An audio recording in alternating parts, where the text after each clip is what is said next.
Hi, my name is Jennifer and welcome back to my channel. Today I'm kicking off my May wrap up. So kicking off this sort of reading vlog a little bit late in the month. It's Friday the 9th of May, I think. I've read a few books so far. I don't think I've had any DNFs yet this month, which is impressive. Right, I'm going to start with a short story collection, which I actually read most of in April and forgot to talk about in my April wrap-up. This is Mystery Lights by Lena, Valencia. So I was reading this for Katie from Books and Things TBR Clear Out readathon that I participated in April. And I read this for the prompt, read a book that's been on your TBR for a very short time. This is a book that I bought earlier this year. So yes, it's a short story collection and it's sort of horror, speculative, a little bit weird. I really enjoyed it overall. My favourite story was called Trogloxine, and it's about a young girl who disappears in this cave one day, and when she is eventually found and returned to her family, she is changed in unusual ways. I would reread the collection. I thought it was a strong sort of horror mystery type collection. I really enjoyed it. The first book I read in May is a book I don't have a copy of anymore. It was The Intoxicating Mr. Lavelle by Neil Blackmore. So this is a book I've been meaning to read for a few years now, but only recently I saw a copy in the library, and it has already had to go back to the library, hence why I don't have a copy. But The Intoxicating Mr. Lavelle is historical fiction, set in, I think, 17 something, following these two brothers, young men, who are sort of coming of age, and they are embarking on the grand tour of Europe. So they are going across France, Germany and Italy. I think most of the book is really set while they're in Italy. And the purpose of the grand tour is to sort of, I guess for them to sort of like network with like high up people, other people who are doing similar travels across Europe, and it's part of their I guess social education. So while they are on their sort of journey across Europe, they meet the titular Mr. Lavelle, and one of the brothers develops a close relationship with him, and Mr. Lavelle is sort of the opposite of everything that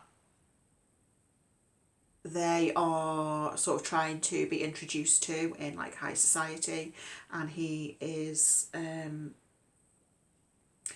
so Mr. Lavelle sort of introduces Benjamin to this more like frivolous way of life, and Edgar, who's the other brother, really is against this and really doesn't like it.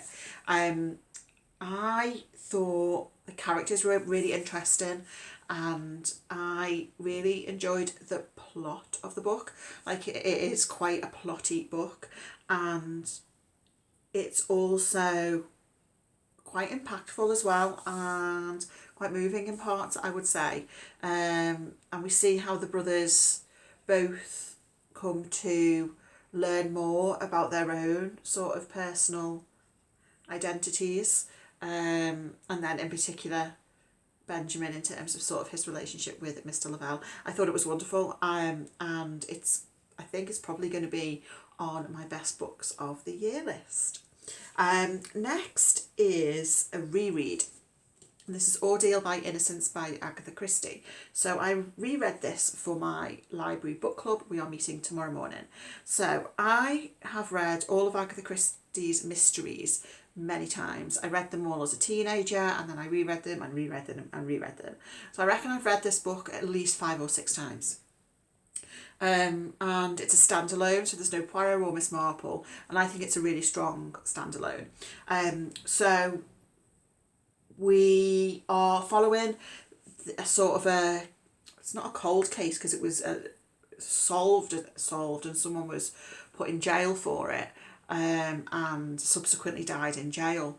But there's new evidence which comes to light. So the person who was jailed as the murderer is someone called Jacko Argyle, and he was jailed for murdering his mother. And he died after he'd been in jail for like a few years.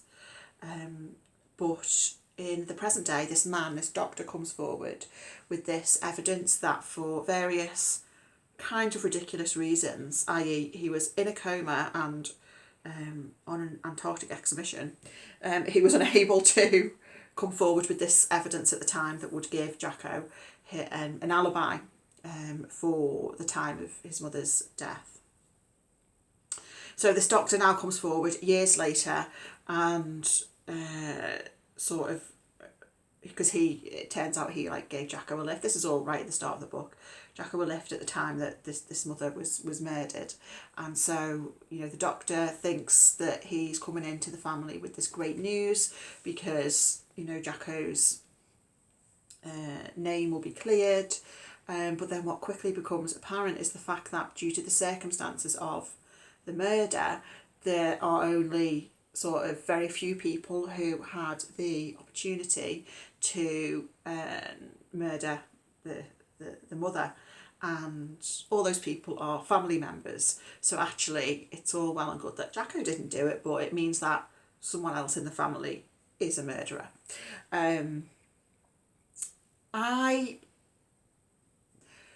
So what often happens when I reread Agatha Christie is most of the time I don't remember who done it, which means that for me Agatha Christie's books have great rereadability. So I usually don't remember who done it, but what I do is I think I've remembered who done it, but all I'm remembering is who I thought done it, like the first time I read it or the last time I read it. And I'm not going to give any spoilers. So for this one, as I was reading it, I was like noticing little clues, and I was like, oh yeah, I'm pretty sure this time I am actually remembering who done it. But you know what? Yet again, Agatha Christie got me, and it wasn't who I thought it was. It was someone different. And despite having read this book, honestly, several times, somehow she still got me. But I really enjoyed it. I do think it's a strong standalone by Agatha Christie. So yeah, it'll be interesting to see what people in book club make of it tomorrow.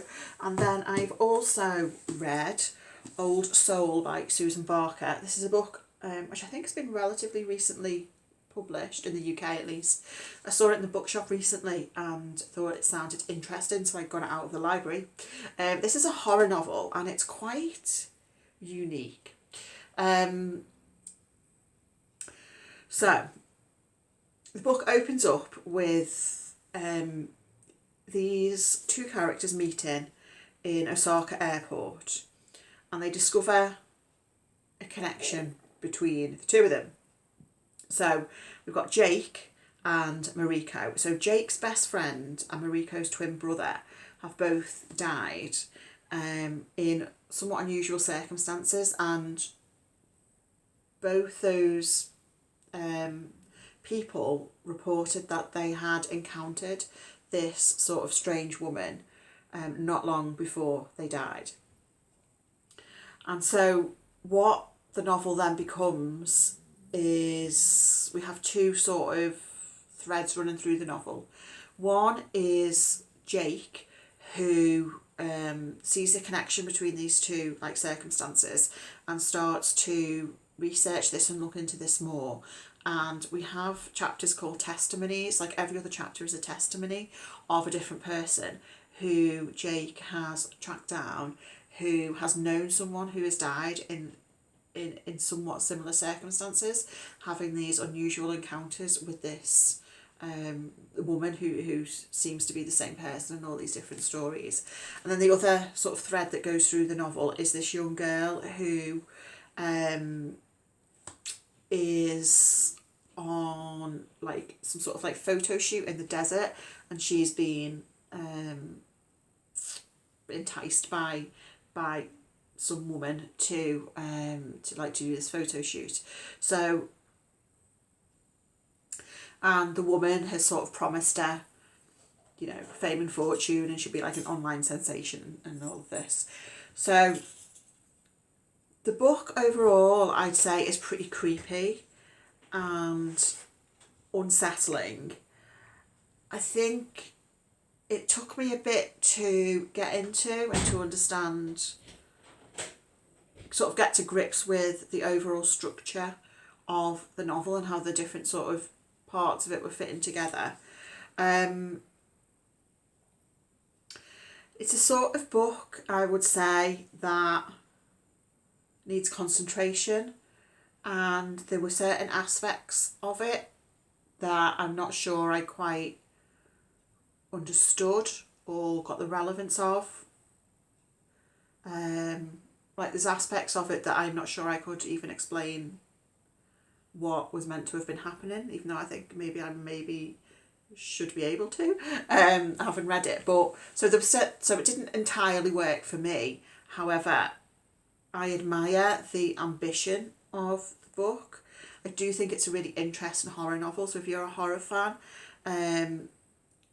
you know, and you don't mind something that does take like a little bit more concentration, I would say give it a go, because it is quite a unique book overall, I would say. So that's all I've finished so far. I'm reading 2 books at the moment, neither of which are within reach. I'm reading Wednesday's Child? Yeah, Wednesday's Child by Yiyun Lee, which is a short story collection, which was shortlisted for the Pulitzer last year, I think. I've read about 3 of those stories, enjoying it so far. And I'm also rereading Mrs. S by Kay Patrick, which I love. It's so good. So yeah, yesterday I went to the library and came out with 9 books. So yeah, my reading from my shelves is going well. I might film a book haul tomorrow, actually, a library book haul, seeing as I have so many library books out at the moment. And I'll link that down below, actually, so because it will be out by the time you see this video. Anyway, I feel very rambly today. It's probably because I've just finished work. I don't normally film like at the end of a working day, so apologies. But anyway, I'll speak to you when I've read some more stuff. Hi, it's been a couple of weeks. I think it's the 24th of May today. It's a Saturday. I did mean to film a clip last weekend, and the weekend just ran away with me, even though I had like a 3-day weekend. I went to London last Saturday for a Booktube meetup, which was lovely as always. I didn't film any footage because I'm rubbish like that.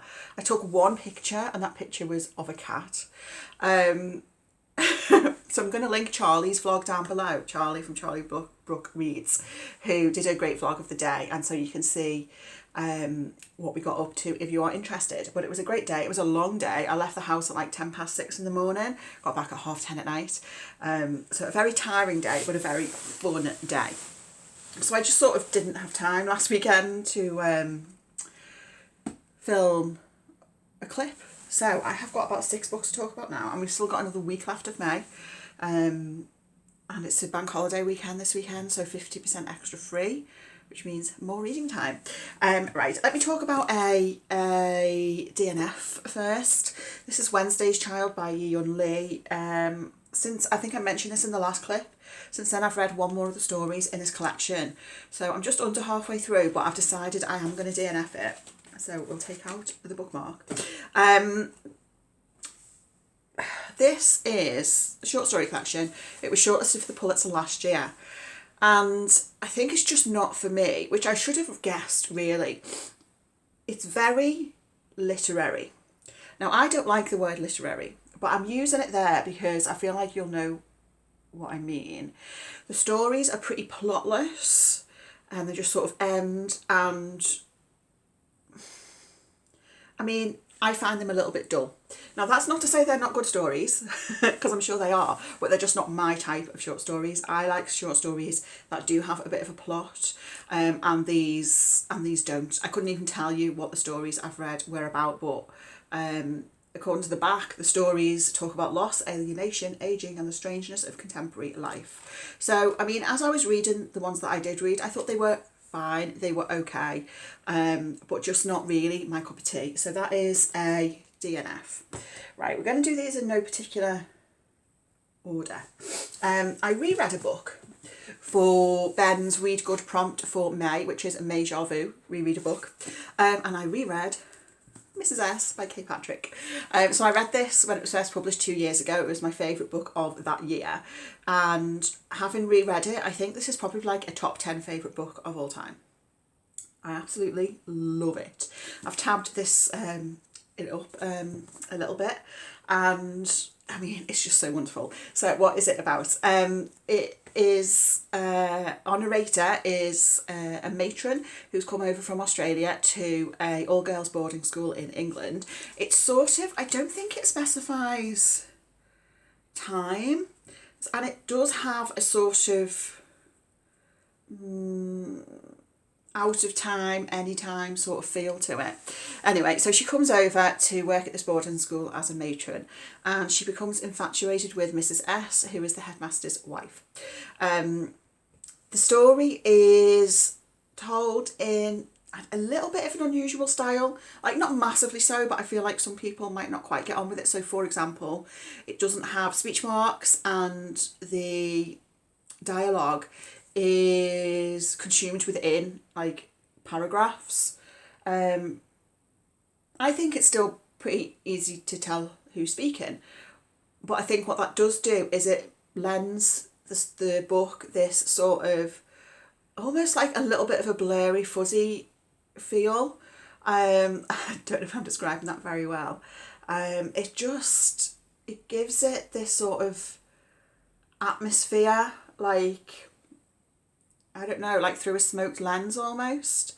The characters, I don't think, have any names apart from Mrs. S. They're just known by like their job title, like the matron, for example, or the house mistress, or the girls. And even when we're talking about one of the pupils in particular, she is just the girl. And again, I think that gives it this sort of, because it's not rooted in a particular time, I don't think, and because the characters don't have names, it sort of gives it this any place, any time feel that I really, really enjoy. So the book is really about sort of our narrator's developing infatuation with Mrs. S. It very much centres queer desire. I really like the way that the book looks at butchness as well. And there's a great friendship that develops between the matron and another character called the house mistress. So the house mistress is a butch lesbian, and she sort of takes the matron under her wing a little bit.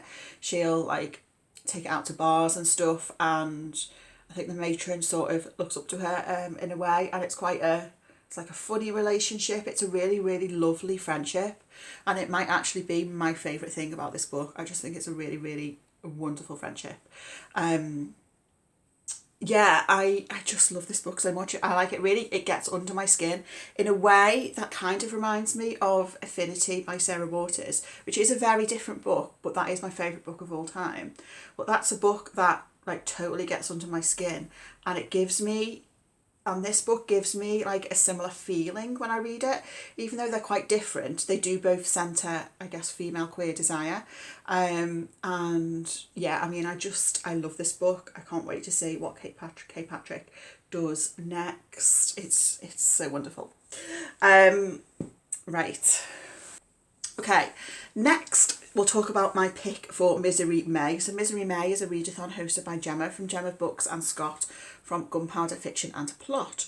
And the theme this year is reading around the globe. So the idea is to read like a book from each continent. Now I have only chosen one book for Misery May because there's only so much misery I could take.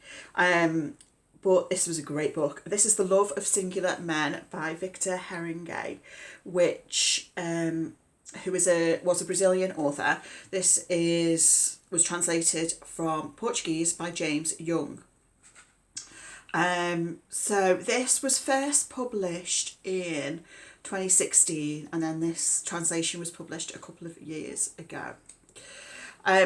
So this is set in Rio de Janeiro in the 1970s, and our narrator, who is called Camillo, he's a teenage boy, lives with his family, and one day his father comes home with this other teenage boy called Cosme, who ends up staying with the family, and this sort of relationship develops between these two teenage boys. We know right from the start of the book that the two boys are not going to get along together, and sort of we find out why that is as the book goes on, but we do get this sort of sense of foreboding throughout the book.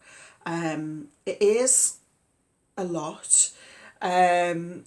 It works for Misery May. It's a tough read, definitely. You might want to check out content warnings, but I thought it was really quite beautifully written, in parts in particular. There are a couple of bits that I've sort of highlighted that I thought were really well done. And the book is actually narrated by an older, what was his name, Camillo?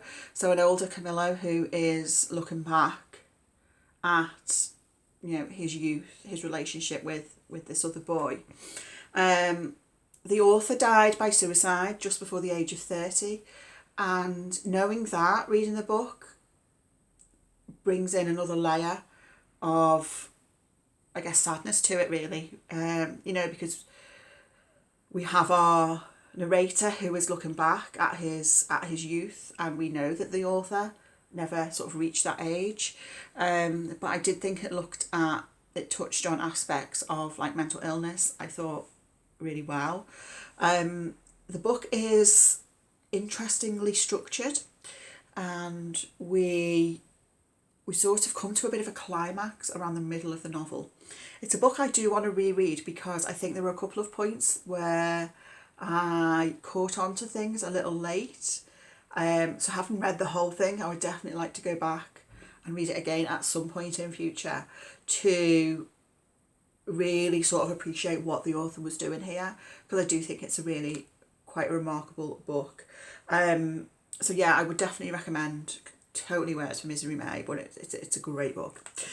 Next is a book that I was really, really excited for, and this is Strange Pictures by Uketsu. This is translated from Japanese by Jim Ryan. This is recently published in this edition in translation.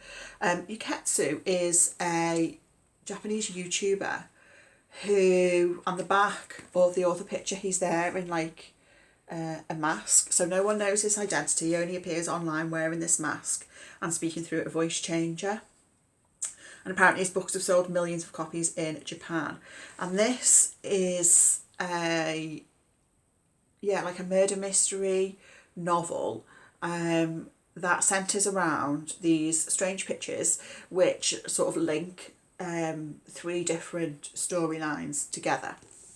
So, and we do get within the book, let me find one from sort of earlier on, because I don't want to so we get like little like sketches throughout the book. So there's three main stories. We have, is it three? I think it's three. We have a series of drawings made by a young woman before her death. We have a child's disturbing picture of his home, and a desperate sketch made by a murder victim in his final moments. Each contains a chilling warning. So each of those sort of three strands of the story is its own story within itself, and we come to learn within each one what the different pictures mean. It does have it has a touch of a horror feel about it. I wouldn't say it's full out horror, but it does have that sort of unsettling, like, creepiness undertone to it, definitely.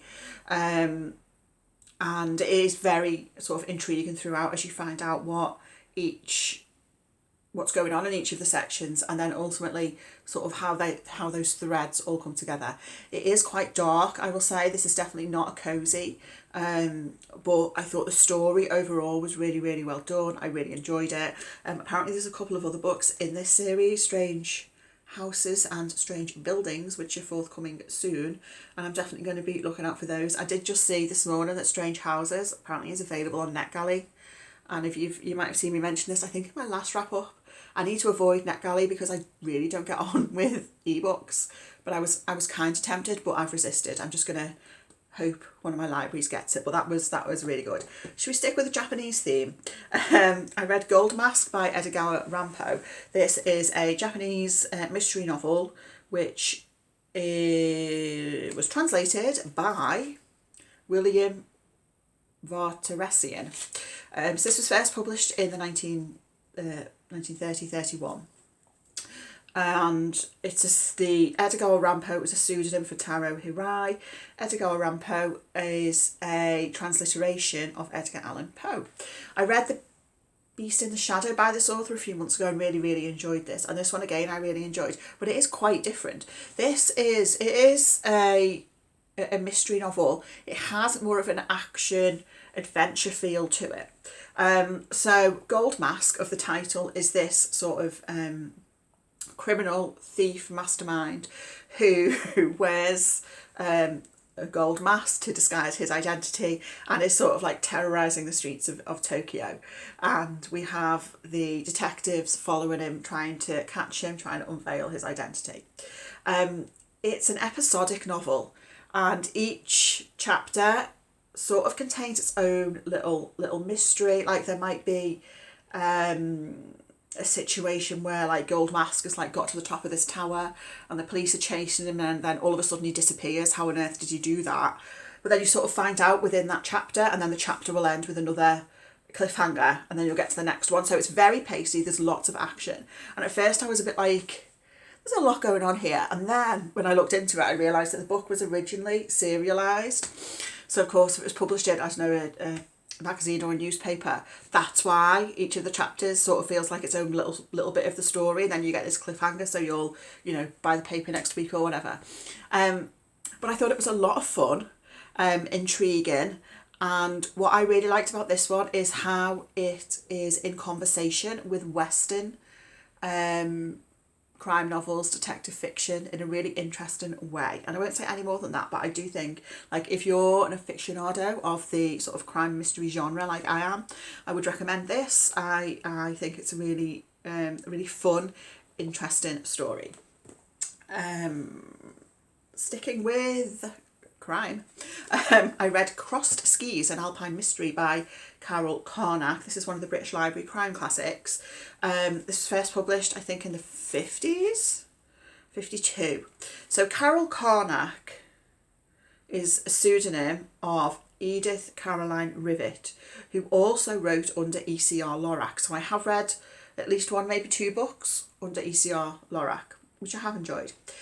This one has a really interesting premise, but overall for me it didn't quite work. So what we have is two sort of strands to the story. In London, there is a murder has occurred, and through various clues, the police deduce that for some reason the murderer had a skiing pole with them. Then the other thread of the story is in the Alps, where there's this holiday expedition of 16 travellers who are going on holiday, and they didn't like all know each other before. There's various reasons why they've joined this expedition, and there's sort of like a link between the two strands of the story. Overall, I just thought it was a bit dull. I thought there was too many characters that didn't really, for me, stand out enough to just sort of differentiate from each other.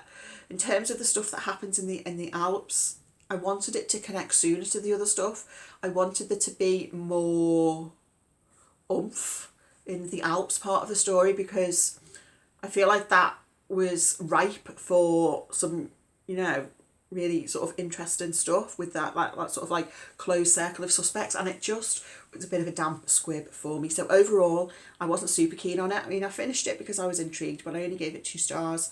I thought it was okay. It's not one I would reread, but I have read other books by the author that I have enjoyed. Those are all the books I think I've finished since I last updated you. I am in the middle of reading A Sunny Place for Shady People by Mariana Enriquez, which I'll talk more about probably in my final clip for this month, because I'm halfway through, so I anticipate I will finish it this month. I'm really enjoying it.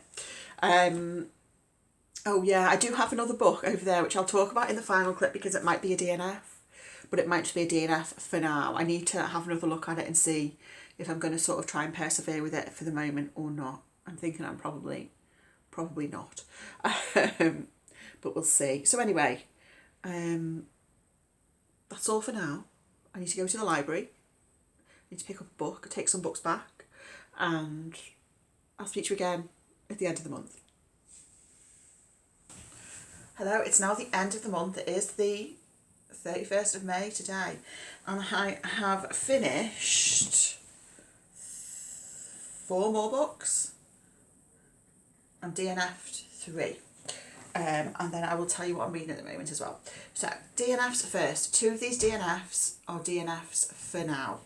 The first is My Name is Red by Orhan Pamuk.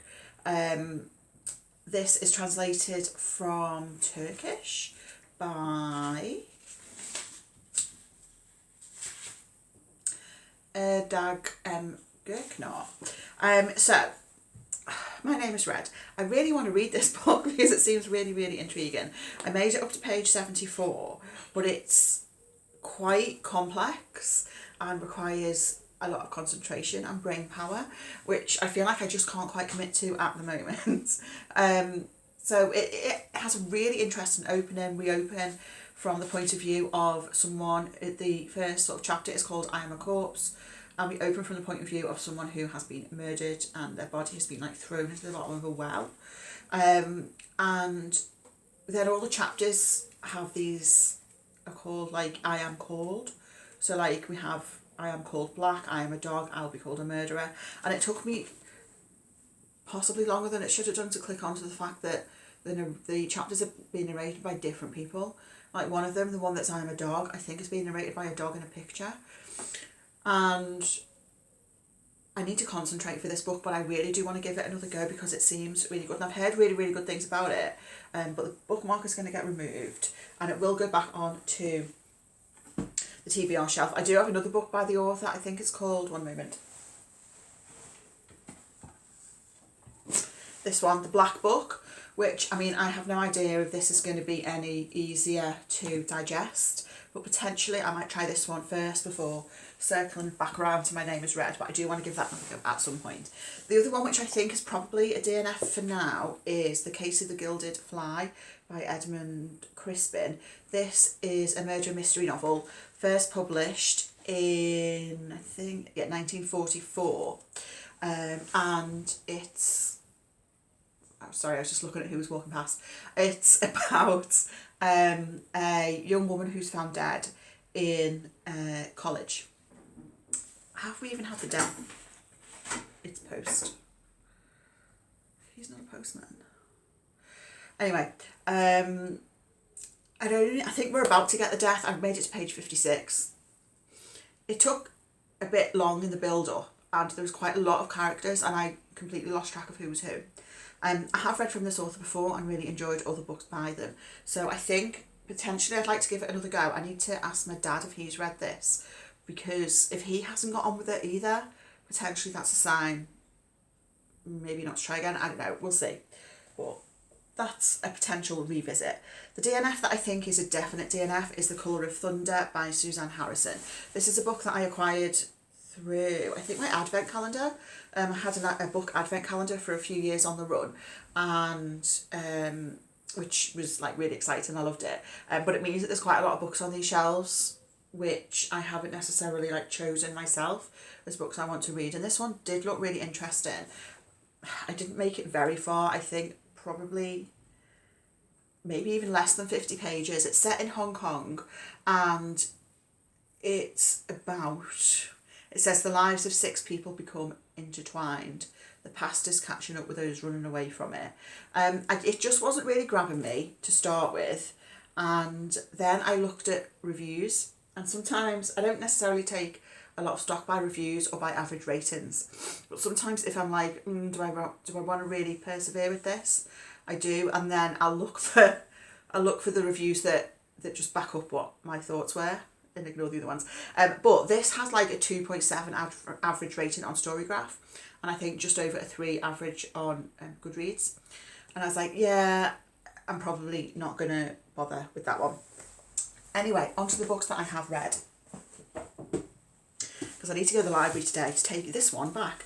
This is Disturbance by Jenna. Clake.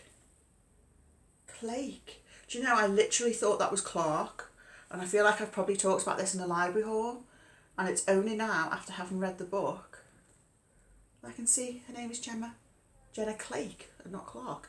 Anyway, this is Disturbance. This is quite a short book that I really enjoyed. It's about a woman who is living by herself in an apartment, and her neighbours have a teenage daughter, and she often hears through the apartment walls like fights between this teenager and her boyfriend. And one night, out of her bedroom window, she sees the teenager outside with one of her friends doing what seems to be some sort of like a ritual with like, I don't know, stones and candles and things. And so our main character becomes sort of fascinated by whatever rituals this teenage girl and her friend are doing, seemingly sort of something to do with this this girl's boyfriend and relationship with her boyfriend. And as we go through, we find out more about our main character, who I don't even know what her name is. She might not have a name.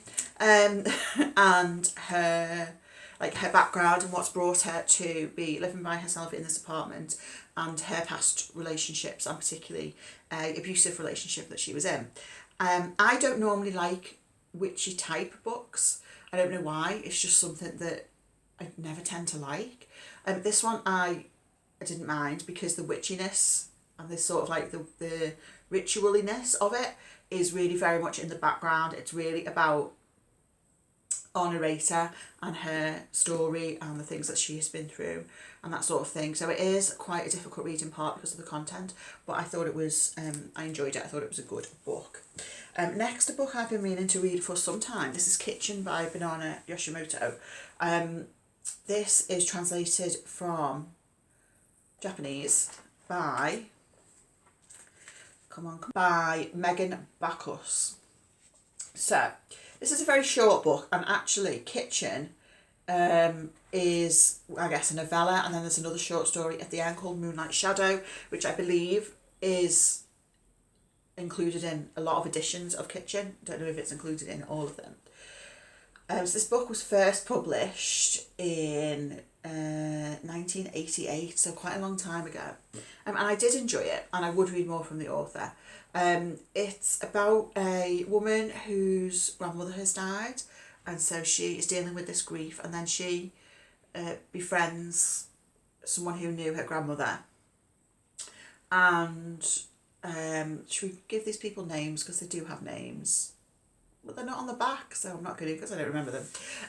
Anyway, so she befriends this this man who was friends with her grandmother, and so it's around sort of their friendship and dealing with grief and that sort of thing. And this new friend that she makes, his mother is trans, and so there is a lot around that and around identity. Now, it was, knowing that it was first published in 1988, some of the language used and some of how this character's mother is talked about is outdated in terms of like how that's spoken about in the language used, which I can understand because of when it was first written. So that aside, and I think the intent within the book and the feeling within the book is around understanding and compassion. You know, I did enjoy it overall, and I liked the other story as well, Moonlight Shadow. They are both quite quiet stories, I would say, a little bit understated, character driven. So maybe not like my favourite type of thing, but I definitely liked it, and I would like to read more from Banana Yoshimoto because she's such a sort of prolific Japanese author. So yes, glad to finally get to some of her work. Let's talk about Blessings now by Chukwuebuka Ibeh. This was a buddy read with my friend Charlie from Charlie Brooke Reads. And I really enjoyed this. So this is about Obafuna, who grows up in Nigeria and is gay. And it's largely about the difficulties that he faces in terms of his growing up In particular, he has a very difficult relationship with his father, because his father does not accept that side of Obafuna. We also get chapters from Obafuna's mother, who is called Uzumaki, and Uzumaki sort of shows much more overtly sort of compassion towards her son. We see their relationship and the relationship between Uzumaki and her husband as well. So we see that Obafuna, he goes to a boarding school. We see how that is for him in terms of his relationships with the other pupils and how he is treated and how he treats others. It's a very quick read, and but at the same time, there's a lot going on in there. It's quite sort of action packed, like that. A lot happens, some really difficult stuff happens. I think that I did enjoy it overall. I think at parts it felt a little clunky in terms of some of how the Nigerian political backdrop was introduced into the story and explained to the reader in a way how you'd have characters who would have to have this very sort of explicit, overt conversation about the details of the political backdrop so that the reader would understand. And I get that has to happen somehow so the reader understands the background, but it just felt a little clunky maybe in parts and how that was done. And also there were certain points of the story where I felt like we jumped time quite quickly, and certain relationships I would have maybe liked to have spent longer in to feel more of those things. But overall I thought it was really good. I thought it was a really good book to buddy read as well, so thank you, Charlie. This is a debut novel. I would definitely read more from the author in the future. So I think the final book that I have finished, but I do want to tell you about what I'm reading at the moment. So the final book I finished was A Sunny Place for Shady People by Mariana Enriquez, who is an Argentinian author, and this is translated from Spanish by Megan McDowell. So I've read Mariana Enriquez's previous short story collection, The Dangers of Smoking in Bed, which I really enjoyed, and this collection I again really enjoyed. So strong. So this is a horror collection. It's horror, it's feminist, it's political, it's confronting, it's plotty, there's body horror, and it's the kind of short stories that I really enjoy. I really enjoyed all of these. There was not a dud among them. Some of my favourites, let me see, there was one called Different Colours Made of Tears, which is about a woman who acquires all these like vintage second-hand dresses, and when she tries them on, like weird stuff happens. There was another one I really liked called Nightbirds. I think it was Nightbirds. Yeah, it was.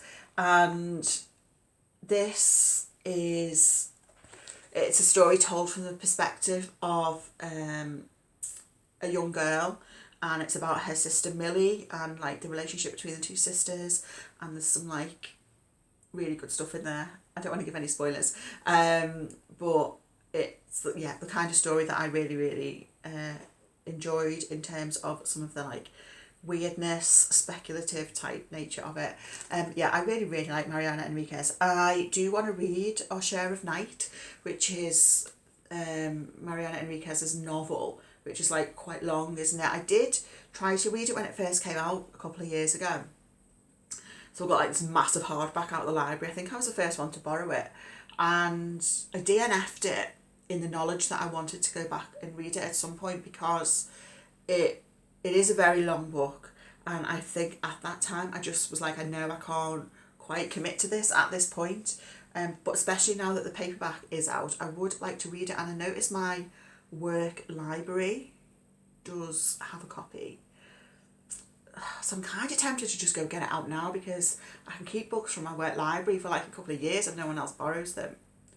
And actually, funny enough, was it yesterday? Yesterday in work, it's Saturday today, yeah. So yesterday, Friday, I didn't take my book with me because I had like a small bag with me because we were going out after work, and so I didn't take my book with me, this one.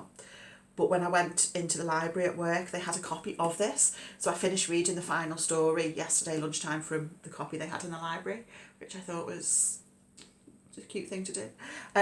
So yeah, this was great.